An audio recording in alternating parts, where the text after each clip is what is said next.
ಸಾರ್ವಜನಿಕರ ಗಮನಕ್ಕೆ ಕಾರ್ಯಕ್ರಮಕ್ಕೆ ಸ್ವಾಗತ. ನಾನು ನಿಮ್ಮ ಲಕ್ಷ್ಮೀನಾರಾಯಣ್. ನಾವಿವತ್ತು ಮಾತಾಡ್ತಾ ಇರೋದು ಬ್ಯಾಂಗ್ಳೂರಿನ ಟ್ರಾನ್ಸ್ಪೋರ್ಟೇಷನ್ ಸಿಸ್ಟಮ್ ಬಗ್ಗೆ, ಅದರಲ್ಲಿರೋ ಪ್ರಾಬ್ಲಮ್ಸ್ ಬಗ್ಗೆ. ನಿಮ್ಮ ಹತ್ರ ಏನಾದರೂ ಒಂದು 2 ವೀಲರೋ 4 ವೀಲರೋ ಇಲ್ಲ ಅಂದರೆ ನಮ್ಮ ಬೆಂಗಳೂರಿನ ರಥನ ಹತ್ತಿರ್ತೀರ. ಅಂದರೆ ಬೆಂಗಳೂರು ಆಟೋ ಬಗ್ಗೆ ಮಾತಾಡ್ತಾ ಇದ್ದೀನಿ, ಅಥವಾ ಕ್ಯಾಬ್ ಹಿಡಿಬೇಕಾಗಿ ಬರಬಹುದು. ಆದರೆ ಇದರಲ್ಲಿ ಒಂದಷ್ಟು ಪ್ರಾಬ್ಲಮ್ಸ್ ಇವೆ. ಒಂದೊಂದು ಸರಿ ಯಾರೋ ಒಬ್ಬೊಬ್ಬರು, ಎಲ್ಲರೂ ಅಂತ ಇಲ್ಲ, ಒಬ್ಬೊಬ್ಬರು ಡಬ್ಬಲ್ಲೋ ತ್ರಿಬ್ಬಲ್ಲೋ ಕೊಡಿ, ಇಲ್ಲ ಅಂದರೆ ಬರಲ್ಲ, ಈ ಏರಿಯಾಗೆ ಬರಲ್ಲ, ಆ ಏರಿಯಾಗೆ ಬರಲ್ಲ ಅಂತ ನಿಮಗೆ ಹೇಳ್ಬೋದು.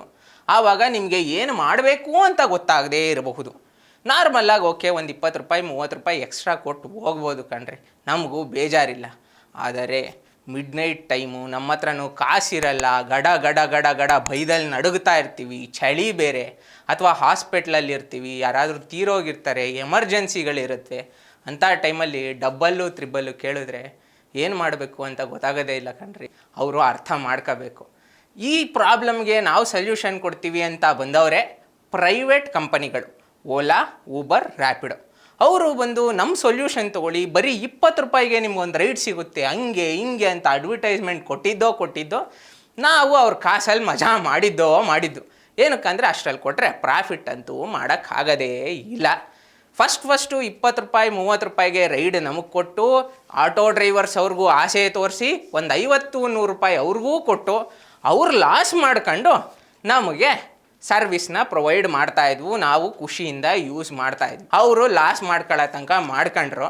ಅದಾದಮೇಲೆ ಎಲ್ಲನೂ ನಮ್ಮ ತಲೆ ಮೇಲೆ ತಗೊಂಡು ಬಂದು ಬಡಿಯೋಕ್ಕೆ ಶುರು ಮಾಡಿದ್ರು. ಏನಕ್ಕಂದರೆ 20 ರೂಪಾಯಿಗೆ ನಿಜವಾಗ್ಲೂ ಅಷ್ಟು ದೊಡ್ಡ ರೈಡ್ಸು, ಅಷ್ಟು ಲಾಂಗ್ ರೈಡ್ಸ್ ಎಲ್ಲ ಕೊಡೋಕ್ಕಾಗಲ್ಲ. ಅದಕ್ಕೆ ಸರ್ಚ್ ಪ್ರೈಸಿಂಗ್ ಅಂತ ಒಂದು ಇನ್ವೆನ್ಷನ್ ಕ್ರಿಯೇಟ್ ಮಾಡ್ಕೊಂಡ್ರು ಅವ್ರಿಗವ್ರೆ. ಇದು ಬಂತು 200, 300, 400 ರೂಪಾಯಿ ಎಲ್ಲ ಬಿಲ್ ಬರೋಕ್ಕೆ ಶುರು ಆಯಿತು. ಕ್ಯಾನ್ಸಲೇಷನ್ನಿಗೆ 100 ರೂಪಾಯಿ ಚಾರ್ಜು, ರಿಜಿಸ್ಟ್ರೇಷನ್ ಫೀಸು ಡ್ರೈವರ್ಗಳಿಗೆ 50-100 ರೂಪಾಯಿ, ಇಷ್ಟು % ಕೊಡಿ ಅಂತ ಎಲ್ಲ ಕೇಳೋಕ್ಕೆ ಶುರು ಮಾಡಿದ್ರು. ನಮಗೂ ಸರ್ವಿಸ್ ಚಾರ್ಜು 10% 15% ಹಾಕೋಕ್ಕೆ ಶುರು ಮಾಡಿದ್ರು. ಇದನ್ನು ನೋಡಿದ್ದೆ ಆಟೋ ಡ್ರೈವರ್ಸು, ನಾವು, ಕೋರ್ಟು, ಗೌರ್ಮೆಂಟು ಎಲ್ಲರಿಗೂ ಸಿಟ್ಟೇರ್ತು. ಗೌರ್ಮೆಂಟ್ ಇಂಟರ್ಫಿಯರ್ ಮಾಡ್ತು.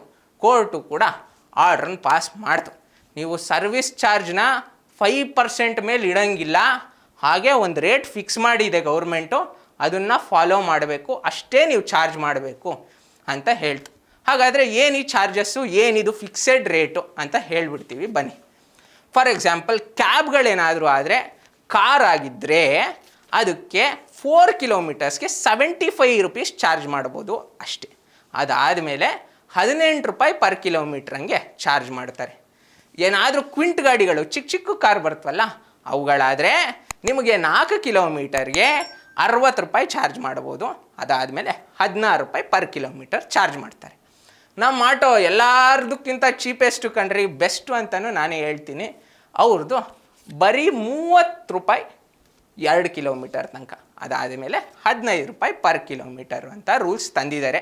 ಅದನ್ನು ಫಾಲೋ ಮಾಡೋ ಥರ ನೀವು ನೋಡ್ಕೋಬೇಕು, ಬೇಕಂದರೆ ಪ್ರಶ್ನೆ ಎತ್ತಬೋದು. ಆದರೆ ಇದೇನಾದರೂ ಜಗಳಕ್ಕೆ ಟರ್ನ್ ಆದರೆ, ಒಡೆದಾಡೋ ಪರಿಸ್ಥಿತಿಗೆ ಬಂದ್ಬಿಟ್ರೆ ನಿಮಗೂ ಕಷ್ಟ ಆಗ್ಬೋದು. ಆ ಥರ ಜಗಳಗಳಾದಾಗ, ಯಾರಾದರೂ ಡಬ್ಬಲ್ಲು ತ್ರಿಬ್ಬಲ್ಲು ಕೇಳಿದಾಗ, ನೀವು ಮಿಡ್ ನೈಟಲ್ಲಿ ರೋಡಲ್ಲಿ ನಿಂತಿರ್ತೀರ, ನಿಮ್ಮ ಕೈಕಾಲು ಗಡ ಗಡ ಗಡ ಗಡ ಅಂತ ನಡ್ಗಕ್ಕೆ ಶುರು ಆಗಿಬಿಡುತ್ತೆ. ಅಷ್ಟೊಂದೆಲ್ಲ ಕೊಡೋಕ್ಕಾಗಲ್ಲ ಅಂತ ನಿಮ್ಗನ್ಸಿದ್ರೆ, ಗೌರ್ಮೆಂಟು ಒಂದು ನಂಬರನ್ನು ಕ್ರಿಯೇಟ್ ಮಾಡಿ ನಿಮಗೆ ಅಂತಲೇ ಬಿಟ್ಟಿದೆ ಸರ್ವಿಸ್ಗೆ ಅಂತ. ಆ ನಂಬರ್ ಹೇಳ್ತೀವಿ, ಬರೆದಿಟ್ಕೊಳ್ಳಿ. 08022868550. ಈ ನಂಬರ್ಗೆ ಕಾಲ್ ಮಾಡಿದ್ರೆ ಟ್ರಾಫಿಕ್ ಪೊಲೀಸ್ನವರು ಎತ್ತಿ ನಿಮ್ಮ ಪ್ರಾಬ್ಲಮ್ನ ಸಾಲ್ವ್ ಮಾಡಿಕೊಡ್ತಾರೆ.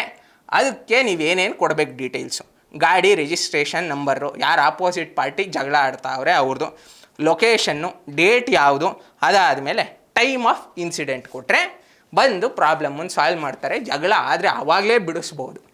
ಸೊ ನಿಮಗೆ ಈಸಿ ಸೊಲ್ಯೂಷನ್ ಅಂದರೆ ಇದೇ. ಕೋರ್ಟು ಇನ್ನೊಂದು ಸೊಲ್ಯೂಷನ್ನು ಕೊಟ್ಟಿದೆ, ಅದನ್ನು ಹೇಳ್ತಾ ಇದ್ದೀವಿ. ಸ್ಟೇಟ್ ಗೌರ್ಮೆಂಟ್ ಸೆಕ್ಷನ್ 67 ಪ್ರಕಾರ ಯಾವುದೇ ಟ್ರಾನ್ಸ್ಪೋರ್ಟೇಷನ್ ವೆಹಿಕಲ್ ಆಗಲಿ ನಿಮಗೆ ಎಕ್ಸ್ಟ್ರಾ ಚಾರ್ಜಸ್ ಹಾಕೋ ಹಾಗಿಲ್ಲ. ಅದನ್ನು ಗೌರ್ಮೆಂಟು ಸೆಕ್ಯೂರಿಟಿ ಕೊಡುತ್ತೆ. ರೂಲ್ಸ್ ಪ್ರಕಾರ ನೀವು ಮಾತಾಡಲೂಬಹುದು. ಆದರೆ ಒಂದು ಮಾತು ಹೇಳ್ತಾ ಇದ್ದೀವಿ, ಆಟೋದವರು, ಕ್ಯಾಬ್ ಅವರು ಮನುಷ್ಯರು, ಅವ್ರಿಗೂ ಫ್ಯಾಮಿಲೀಸ್ ಇದೆ, ಅರ್ಥ ಮಾಡ್ಕೊಳ್ಳಿ. ಈ ಪ್ರಾಬ್ಲಮ್ಮನ್ನು ಇಟ್ಕೊಂಡು ನಮ್ಮ auto drivers, cab drivers government ಹತ್ರ ಹೋಗಿ, ಸಾರ್ ಈ ಪ್ರೈವೇಟ್ ಕಂಪನಿ ಅವ್ರ ಕಾಂಪಿಟೇಷನ್ ತಡೆಯೋಕ್ಕಾಯ್ತಾ ಇಲ್ಲ ಸರ್, ನಮ್ಮ ಕೈಲಿ ಉಸಿರು ಕಟ್ಟಿಸ್ತಾವ್ರೆ ಅಂತ ಪ್ರಾಬ್ಲಮ್ ಹೇಳ್ಕೊಂಡಾಗ ನಮ್ಮ ಟ್ರಾನ್ಸ್ಪೋರ್ಟ್ ಮಿನಿಸ್ಟ್ರು ರಾಮಲಿಂಗಾರೆಡ್ಡಿ ಅವರು ಒಂದು ಸೊಲ್ಯೂಷನ್ ಕೊಟ್ಟರು. ನೋಡ್ರಪ್ಪ, ಬೇಕಂದರೆ ನಾವೇ ಒಂದು ಆ್ಯಪನ್ನು ಕ್ರಿಯೇಟ್ ಮಾಡಿಕೊಡ್ತೀವಿ, ಆದರೆ ಒಂದು ಫಿಕ್ಸೆಡ್ ಪ್ರೈಸನ್ನು ಸೆಟ್ ಮಾಡ್ತೀವಿ, ಕಿಲೋಮೀಟ್ರಿಗೆ ಇಷ್ಟು ಅಂತ. ನೀವು ಡೈರೆಕ್ಟಾಗಿ ಅಲ್ಲಿಂದ ಆರ್ಡರ್ಸ್ ತಗೊಂಡು ನೀವು ಗಾಡಿ ಓಡಿಸ್ಬೋದು. ಒಳ್ಳೆ ಪ್ರೈವೇಟ್ ಅವರು ಹೇಗೆ ಒಂದು ಆನ್ಲೈನ್ ಪೋರ್ಟಲ್ ಮಾಡ್ಕೊಂಡಿದ್ದಾರೆ, ಅದೇ ಥರ ನಾವು ಕ್ರಿಯೇಟ್ ಮಾಡಿಕೊಡ್ತೀವಿ ಅಂತ ಒಪ್ಕೊಂಡು ಪರ್ಮಿನೆಂಟ್ ಸೊಲ್ಯೂಷನ್ ಕೊಟ್ಟಿದ್ದಾರೆ. ಕೊನೆಗೆ ಎಲ್ಲರೂ ಮನುಷ್ಯರೇ, ಅರ್ಥ ಮಾಡ್ಕೊಂಡು ಬದುಕಬೇಕು. ಸುಮ್ಮನೆ ನಮ್ಮ ಆಟೋ ಡ್ರೈವರ್ಸ್ ಹತ್ರ ಕಾಲು ಕೆರ್ಕೊಂಡು ಹೋಗಿ ಜಗಳ ಮಾಡಬೇಡಿ ಅಂತ ಹೇಳ್ತಾ ಈ ಕಾರ್ಯಕ್ರಮನ ಮುಗಿಸ್ಕೊಡ್ತಾ ಇದ್ದೀವಿ. Thank you very much. Have a great day. ಶುಭ ದಿನ. ಇದೇ ಥರ ಇಂಟ್ರೆಸ್ಟಿಂಗ್ ವಿಷಯಗಳಿಗೆ ನೋಡ್ತಾ ಇರಿ ಸ್ಪೀಡ್ ಪ್ಲಸ್ ಕರ್ನಾಟಕ. ನಿಮ್ಮಿಂದ ನಿಮಗಾಗಿ, ನಿಮಗೋಸ್ಕರ. Speed plus Karnataka.